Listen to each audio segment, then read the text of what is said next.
Hey y'all, let's do a reading.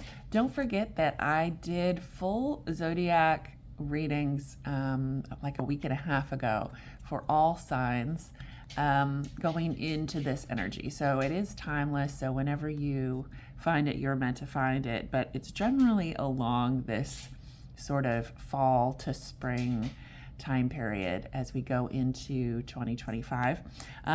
But now I wanted to really focus on, especially since a lot of us are making maybe New Year's resolutions, although there's any opportunity at any time of the year to make a resolution and move forward with a different course of action and different habits and change your routine for the better. I know a lot of you are deciding to do it now, or by popular opinion of of who I've talked to, actually not hardly any of you are doing it, but my gym does fill up in July, so I want to focus on what we should focus on. So let's focus on what's important for us moving forward into this new year. This is a timeless reading as well, so it might be meant for you years from now or in the middle of the summer, we don't know, but this is what the universe says we should focus on going forward. I have already shuffled as usual. Sorry about the sniffles. The Ten of Wands. Yeah, the Ten of Wands is on the bottom. There's a lot going on in the energy, and it's not good for everyone. So some folks will have an excellent time in this energy, and they'll find things that they need to find, love, money. They'll grow in ways that they have wanted to for a long time, and then others, it's not gonna be such a fun year.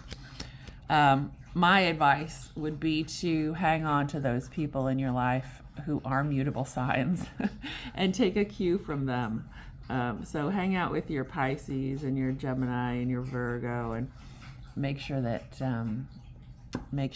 you kind of keep a tune with how they're doing. Eight of Wands is the first card we pull. Seven of Cups. Five of Wands. And the Three of Swords. I really like the cards deck and the new perspective that it brings to readings, especially in these little influences, right? So the Five of Wands is usually an internal struggle, and it's usually just sort of like it's a light to medium sort of overthinking, internal struggle, and indecision. But really, the battle of wits, I think, as this suggests, the battle of wits is more appropriate maybe for this year. So according to the cards deck, what do we have? We have swift changes, opportunities, battle of wits, anguish. So that's the surface card reading. Let's do a little bit of clarifier. As I've been doing, let's put the bottom card up here. And yeah, I knew I wanted to draw one more. So what should we focus on this year, universe? I'm going to use the little animal deck.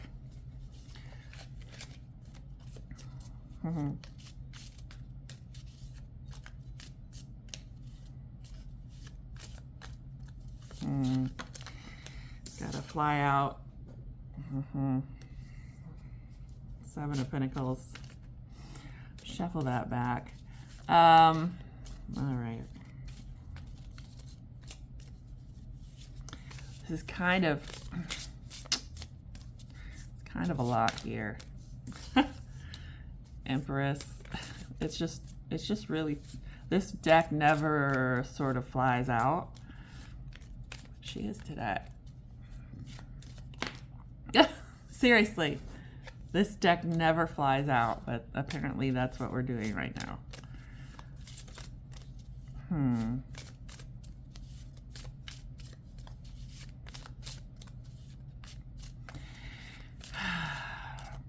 there is a lot to focus on.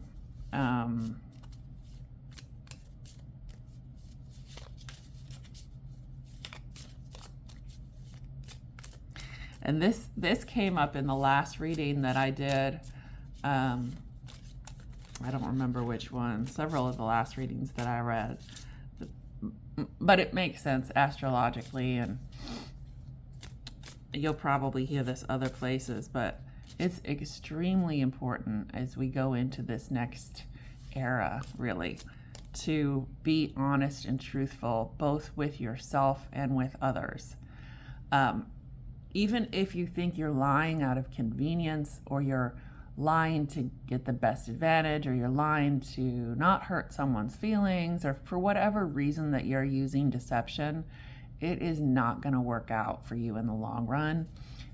You'll lose people's trust. It'll totally reverse on you, and you'll find yourself in a very sticky situation over an innocent lie. This is really not a good time for those folks who sort of live on mistruths, misdirection, smoke and mirrors, assuming people, like,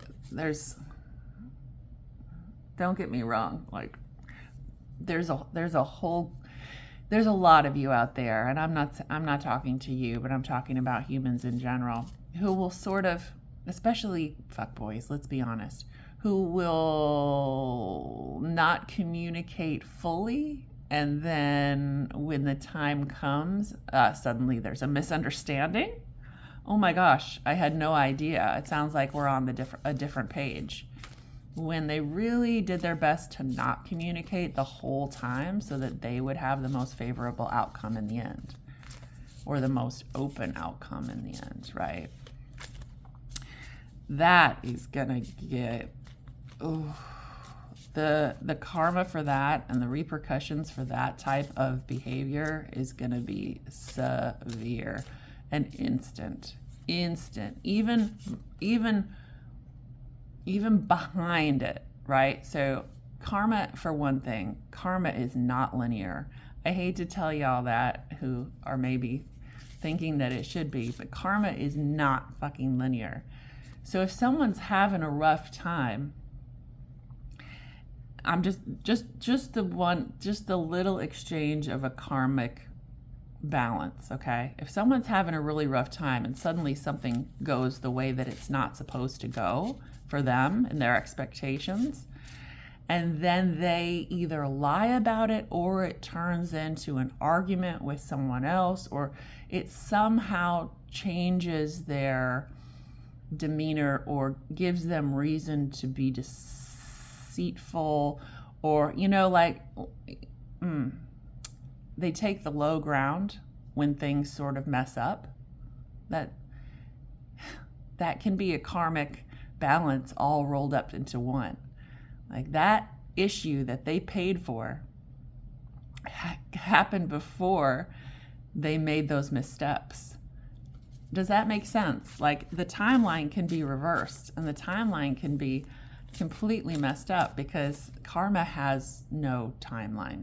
So you could literally be paying for shit that you're about to do, right? So that's why it's really, really important to stay in a responsive, authentic, honest reaction, honest in your interactions, because sometimes shit happens and goes sideways because of how you're going to handle it. Does that make sense? You're paying for stuff ahead of the time of you reacting to it. It'll balance itself out if you work hard to be honest and authentic and truthful and upfront with people and meditative and temperate. I know that's a lot, but you're really hurting yourself so much and dragging yourself down this karmic timeline if your reaction to the bad things that happen to you continues to be so so raw and negative and makes the collateral damage. Like some of you I see out there, you have, something bad happens to you and there's such an internal tantrum and there's so much collateral damage in your friends and family as a result of your reaction to this thing that happened to you. And so then more stuff starts happening to you and more negative things start popping up and your reaction just keeps getting worse and the collateral damage keeps happening. And then you wonder, why can't I ever get ahead? And why is it such a struggle?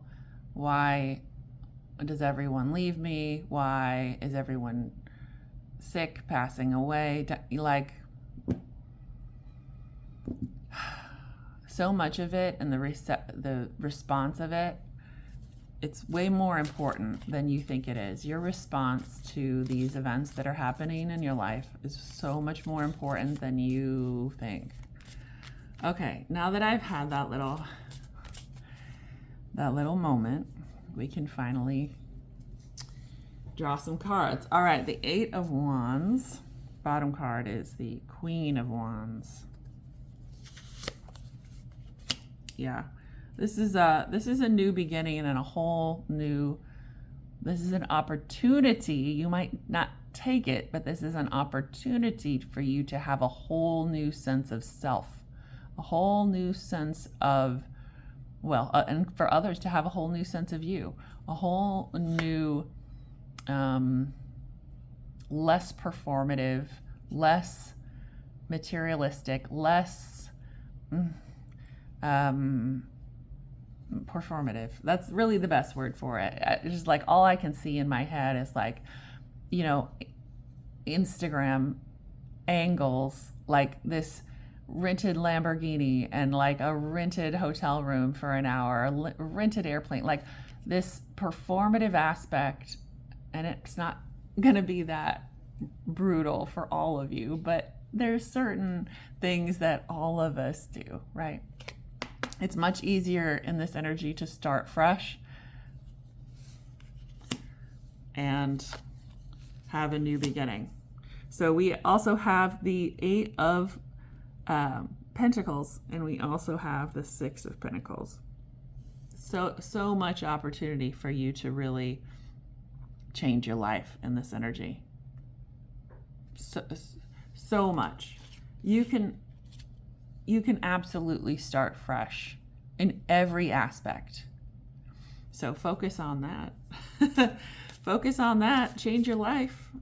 Change your life. I don't know that there are very, very few of us who have life exactly as we want it right now. So now's the time to focus on how you want it to change. Okay? Because you can achieve that if you're willing to work hard and make the sacrifices. And the hard work is not the hard work as we traditionally see it. Hard work is not like literally getting up and grinding and this sort of paradigm that we've seen over the last, 7 or 8 years of this grind mentality, this hustle mentality. I guess it's been longer than that. It's been more like 12 years. But it's not going to be like that. That's not what I mean when I say work hard. What I mean when I say work hard is work hard on your action and your reaction to everything around you. And trust me, that's a lot harder. You know it. All right, 7 of Cups. What kind of other opportunities do we have? Why is the 7 of Cups here?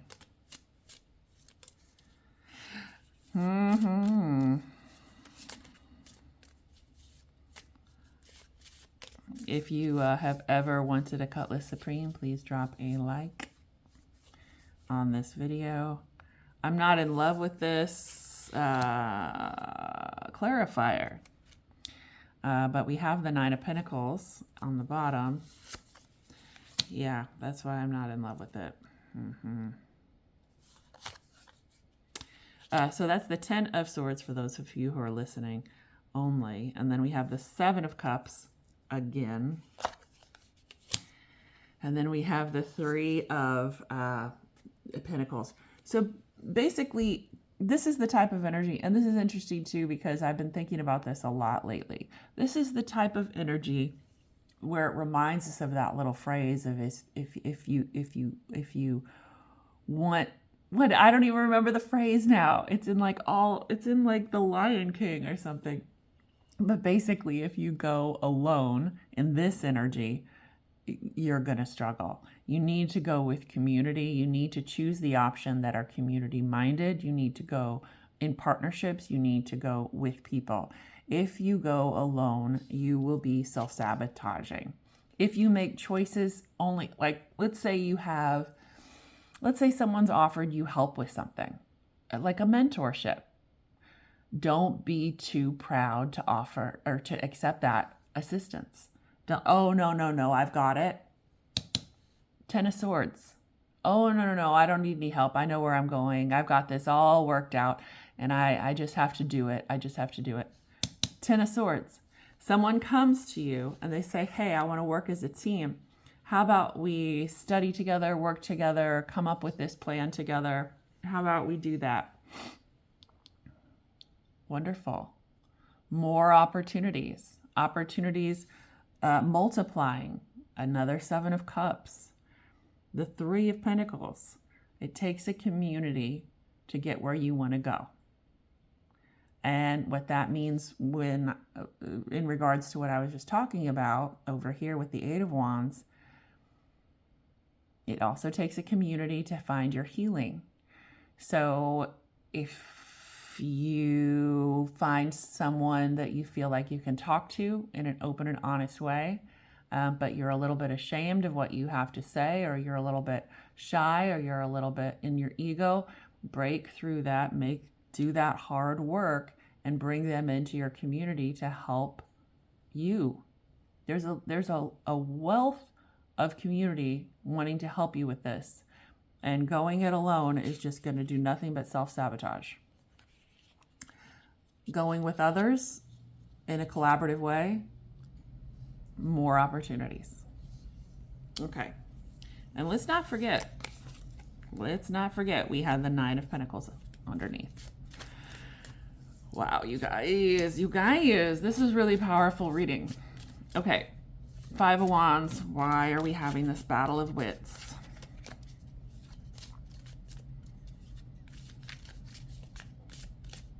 I get it. I really do. I understand for you all, because I've recently realized my level of hyper-independence and where it comes from and why it's been sabotaging my life and how it's been sabotaging my life and where it originated, like the origin story of my hyper-independence. I get it. And it's much easier to fall back on these coping mechanisms that we have and to rely on oneself and oneself alone. You have no one to blame if something goes wrong other than yourself. And trust me, those of us who are hyper-independent really don't have a very great opinion of ourselves very much because we see everything we've done wrong. Sometimes that gets counterbalanced with an overinflated ego that we use to compensate for that and overcompensate for that. But anyway, breaking through that cycle of hyper-independence and letting someone help you, letting someone into your world in a the most vulnerable spot, the spot that says, I don't want to do everything myself. The tiny little chink in your armor of those things you literally can't do for yourself. Like you can't really be your own lover.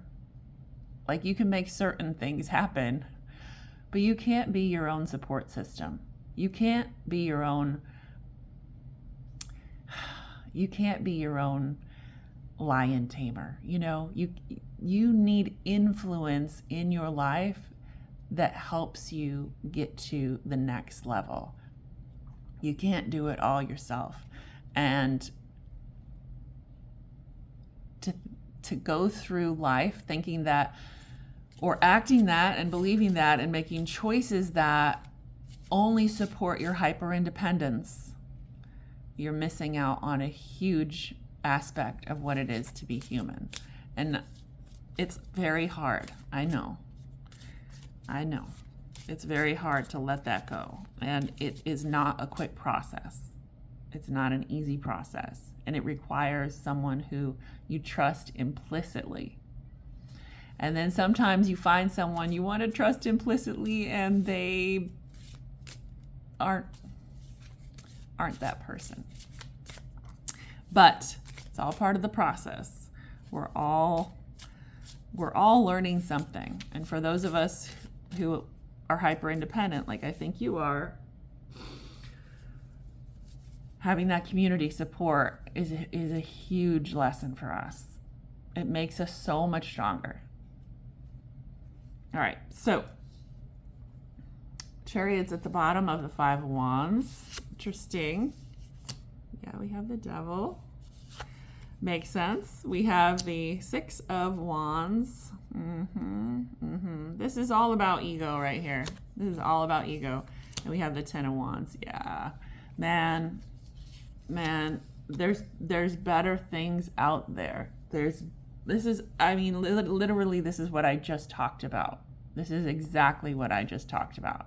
There are better things out there than relying on your own ethic, your own ego, your own hard work, like being on an island in a sea of people who should either fear you, make love to you, or might possibly betray you.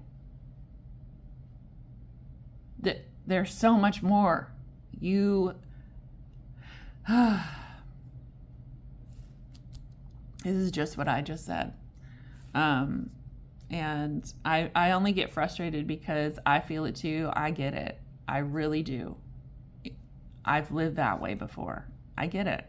But there's a lot coming for you in this energy if you will put down your burdens, if you will put down that hyper-independence just for a minute and let someone truly in that you know you can trust.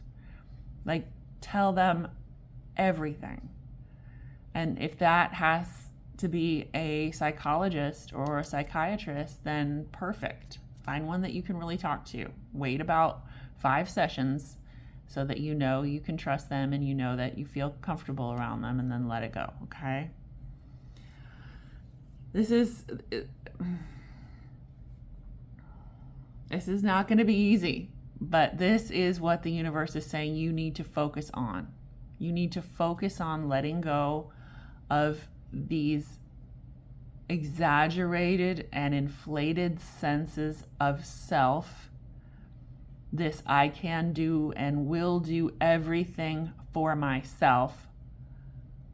The collateral damage is too great in this energy, and your overall loss is way too high. What are you gaining in the end is what the universe asks. What will you have at the end of this? Great, you did everything yourself. Great. Okay, so what will you have at the end? A lot of money, newspaper articles, Instagram. Okay, cool. But you'll be so miserable inside. This is and I'm maybe you won't. Maybe you'll be so happy in your ego. I don't know, dude. Listen, it's just what I just said. And you now, the opportunities are coming in. The opportunities over here. The Seven of Cups are coming in. They're coming in. And this is your time to let that go. You're on the cliff. You are on the motherfucking cliff. Excuse my French, but I don't think you truly understand that the next few choices that you make in this energy are going to write your future. It's going to be so much harder to make choices in 5, 10, 15 years that puts you on the right track towards a community, towards the love of your life, towards dependence on someone else's love and security and nurturing. The choices you make right now are going to impact you way more. And it's going to be so much easier now than it will be down the road. And that could have something to do with your age. It could have something to do with the energy. It could have something to do with where you are. But if you're watching this video and this is resonating, then okay, Three of Swords. Why is the Three of Swords here? Basically just what I said. The Three of Swords, I really don't even need to pull because it's really just what I said. This is like the warning from the universe. If you don't take these opportunities now that are coming in, if you don't focus on changing that ego, if you don't focus on working on yourself, the hard work of building a community that has true love, caring, and understanding for you, and accepting people, mentorships, love, accepting things into your life that might be too much, like might distract you from your work or might keep you from getting everything done, then this is where you're going to be. Three of Swords. And I think I already said that when we were talking about, when we were doing the clarifiers here. But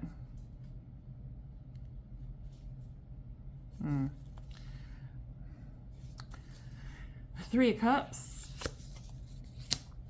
the Emperor, yeah, that's where you're gonna be. So the Emperor is cool.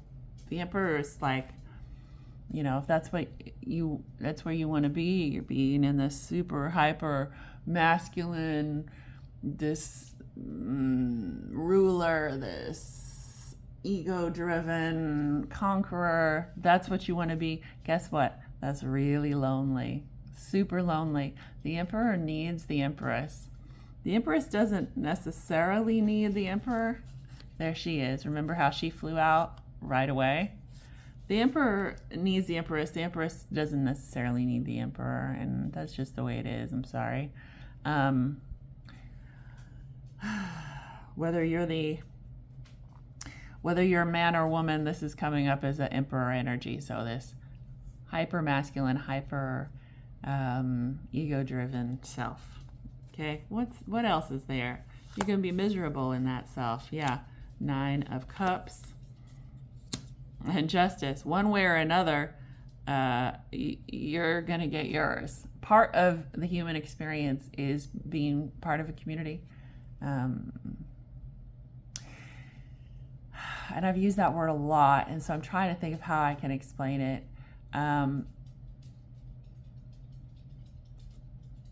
So there's definitely risk, right? Because part of a community is that you put your trust in someone, multiple people, and you build a relationship with communication, and you rely on each other for certain aspects of life.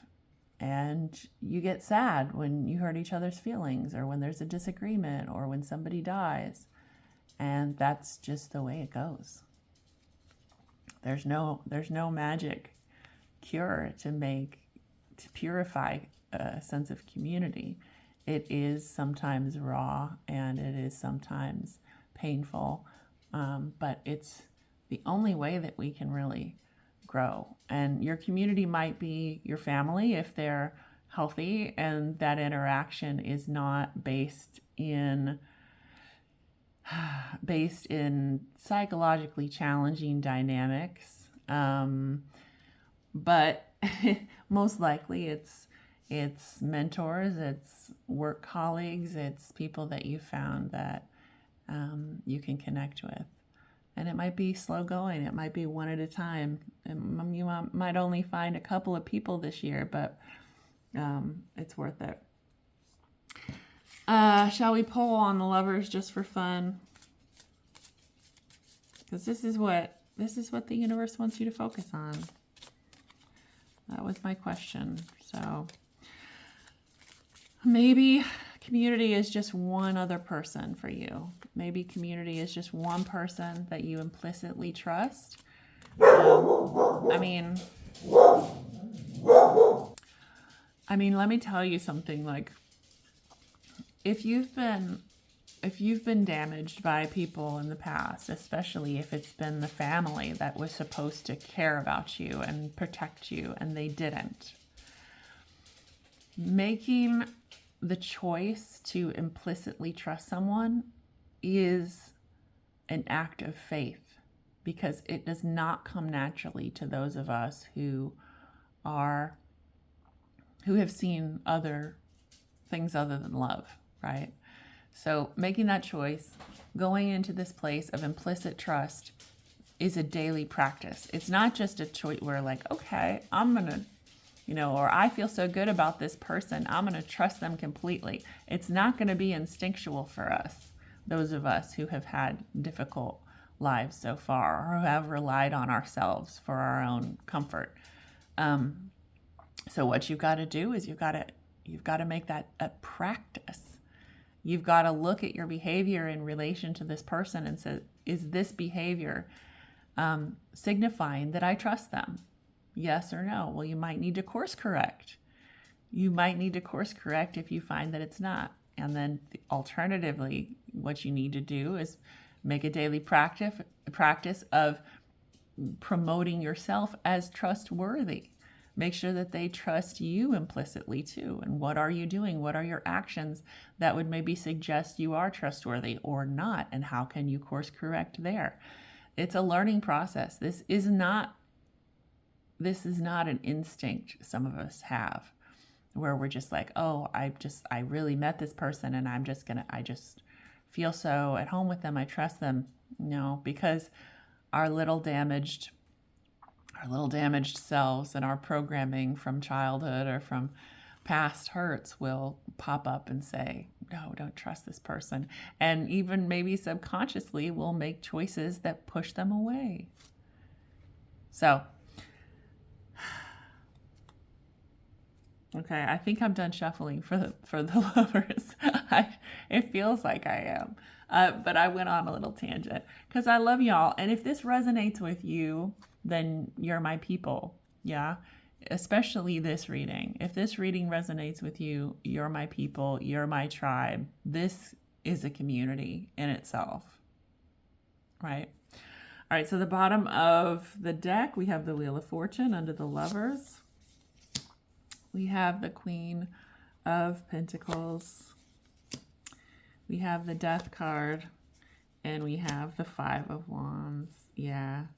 There is a partnership, I think, for a lot of us. It doesn't, and the Fool was underneath that. How do I say this? I think it's very fragile. For a lot of you, I think you have a strong love connection with someone maybe already existing that's very fragile. And you don't know how to, it's like with that Fool being on the bottom. Let me just show you here, just give you a visual. So you're all in your head about this. Because there might be one person. And this is where, like, imagine if this just had a little bit of feathers and a little beating heart in there, and maybe the eye blinking every once in a while. That's the fragility of your connection with this person. And this is where you want it to be. You want to start over, and you want it to be healthy, and you want to, like, a total reset, but you don't know how to get from this to this. Rewatch the entire reading, because it's less about you and this person. It's less about the connection that you have right now. It's about your connection to the rest of the world and your connection to yourself. How do you make this into this? you become the strongest version of you can, the most adept, the most flexible, the most loving, the most attentive, the most compassionate. That's the only way. You can't just rebuild this with this person and turn it into this. You need to have, you say, oh, I don't know how to do it. Well, absolutely you don't. Absolutely you don't. You don't know how. But going through the opportunities and the focus that the universe just put on the table for us, that's the only way you can do this. And it's not going to necessarily be a short process. I will say this though, for some of you, I think you're going to be in a state of grace. So if you put the work into this and you're able to focus on building the community, building your connection with yourself, laying down these burdens of ego, these burdens of self-reliance, these burdens of hyper-independence, if you're able to start that process, this person might also have some of the answers to make this transition. So this person might help you. It's like, you don't have to do this all by yourself. I'll help you. That's some seriously powerful shit, y'all. That's some this is what we want out of life, right? This is that growth and that transformation, and the way that we become evolved in these better versions of ourselves. This is what it's all about. And just have grace for yourself. If you have a little grace for yourself and you are able to transmute some of that self-reliance into dependence on others and a community feeling and a trust, an implicit trust in others, that person might come help you. That's your reading, y'all. Thank you so much. Good luck out there.